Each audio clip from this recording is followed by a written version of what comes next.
नमस्कार साथियों, जैसा कि आप यहाँ देख रहे हैं कबीर साहब बैठे हुए हैं। संत रविदास जी महाराज भी डिस्कशन कर रहे हैं कि हे परमात्मा, इन लोगों ने बहुत साधु संतों ने भंडारा के लिए आए हुए हैं और हम लोग कैसे भंडारा दीजिएगा। और ये यहाँ पे राजा भी आया हुआ है कि भंडारा दे रहे हैं आप परवरदिगार, जो आप बाहर आइए। तो ये देखिए दरवाजे पीछे दरवाज़ा बंद किए हुए हैं संत रविदास जी महाराज।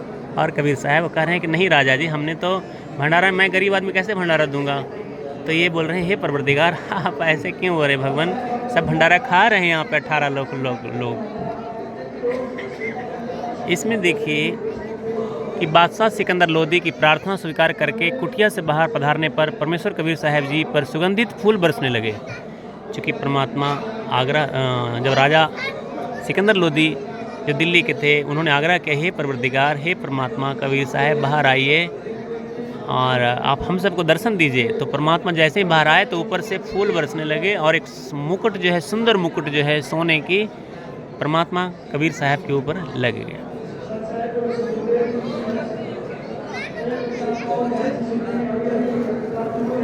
यहाँ पे देखिए परमेश्वर कबीर साहब जी जब बाहर आए तो उनके शीश पर स्वतः ही मुकुट सुशोभित हो गया और भक्त रविदास जी अपने पूज्य कबीर साहब जी पर चवर करने लगे। बादशाह सिकंदर लोदी अपने पूज्य गुरु जी के चरणों में मुकुट समेत दंडवत प्रणाम किया। ये देखिए दंडवत प्रणाम कैसे राजा सिकंदर लोदी कर रहे हैं कबीर जी को।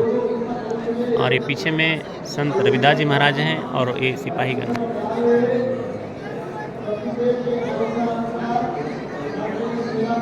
चूँकि जब बाहर आए तो परमात्मा कबीर साहब जो है हाथी पे बैठ गए और सिकंदर लोदी चवर करने लगे। और यहाँ विशाल भंडारा जो बैक साइड में देख सकते हैं वो चल रहा था। जब भंडारा हो ही रहा था तो जो केशव जी बंजारा बन गए थे परमात्मा सतलोक से, ये भी केशव जी परमात्मा कबीर साहब ही हैं जो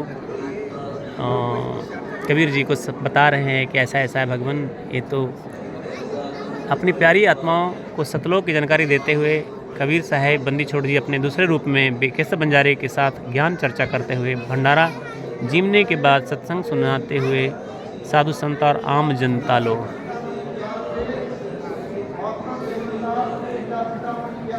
केशव बंजारा जी का लीलामयी स्वरूप परमात्मा कबीर साहब जी को यहाँ पे समाप्त होता है। और चूँकि केशव बंजारा परमात्मा कबीर साहब ही थे और वो कबीर जी में ही समा गए और राजा को पता भी नहीं चले। यहाँ देख रहे होंगे कि दोनों शरीर एक हो जाते हैं, माने केशव बंजारा जो आए थे सतलोक से वो कबीर जी के शरीर में ही इंटर कर जाते हैं। ये साधु संत हैं जो भंडारा करने के पश्चात जो है काफ़ी मगन दिख रहे हैं यहाँ पे। जब भंडारा होने के बाद केशव बंजारा 9 लाख बैलों के ऊपर लाखों सेवादार को लेकर आए थे, वो फिर से परमात्मा के साथ जाते हुए, सतलोक जाते हुए, सारे बैल वगैरह जाते हुए। तो आप भी ज़रूर आइए और इस सत्संग का लाभ लीजिए। संत रामपाल जी के सानिध्य में 14, 15, 16 नवंबर 2024 को कबीर जी 3 दिवसीय भंडारा जो दिए थे 640 साल पहले, वही यहाँ भंडारा चल रहा है। पूरी दुनिया को न्योता है, आप भी ज़रूर आइए, एक बार आकर तो देखिए। संत रामपाल जी के सानिध्य में भंडारा चलता है और अगली बार फिर होगा, अलग अलग टाइम पे, साल में 6 बार होता है। तो आप ध्यान रखिए और ज़रूर आइए।